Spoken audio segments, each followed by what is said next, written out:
शरणं गच्छामि धम्मं शरणं गच्छामि संघं शरणं गच्छामि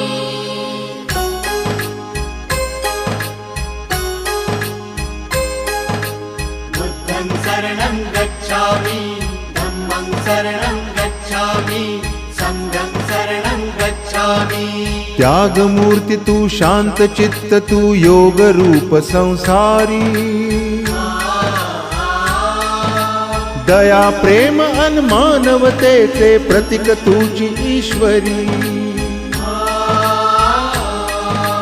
सिद्ध मूर्ती सिद्धार्थ गौतम सकलांचा स्वामी